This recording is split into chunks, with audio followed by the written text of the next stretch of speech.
খাবার শুধু শরীরের জন্যই নয়, বরং এটি আত্মার শান্তির জন্য অপরিহার্য।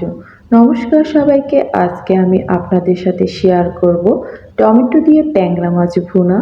আমি প্রথমে মাছগুলোকে সুন্দর করে ভেজে নিয়েছি। মাছগুলোকে তুলে নিব।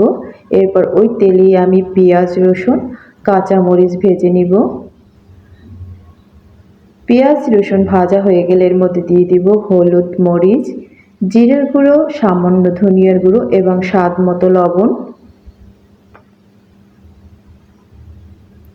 গরম তেলে হলুদ এবং মরিচ দিয়ে যদি আপনি 5 সেকেন্ড ভাজেন, দেখবেন তরকারির কালারটা অনেক সুন্দর আসবে।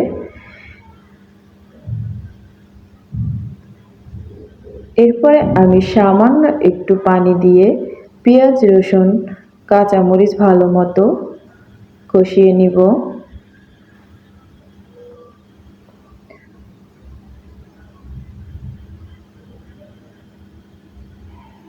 মশলা কষানো হয়ে গেলে এর মধ্যে দিয়ে দিব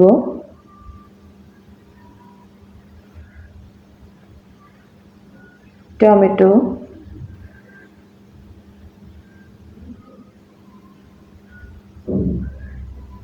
টমেটোগুলো মশলার সাথে ভালো মতো কষিয়ে নিব। এরপরে দিয়ে দেব ভেজে রাখা মাছ।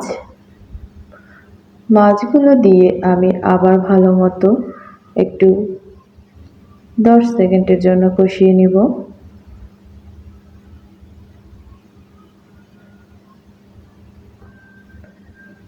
টমেটো মাছ ভালো মতো কষানো হয়ে গেছে। এখন এর ভিতরে দিয়ে দিব পরিমাণ মতো পানি।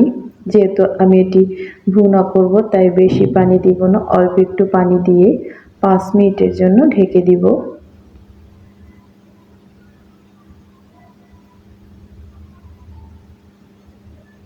দেখুন আমার টমেটো কিন্তু সিদ্ধ হয়ে গেছে।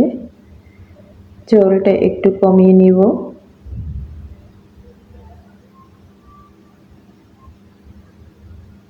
দেখুন অবশেষে আমার রান্না হয়ে গেল। কত সুন্দর একটা কালার এসেছে। ভালো থাকবেন সবাই, সুস্থ থাকবেন। নমস্কার সবাইকে।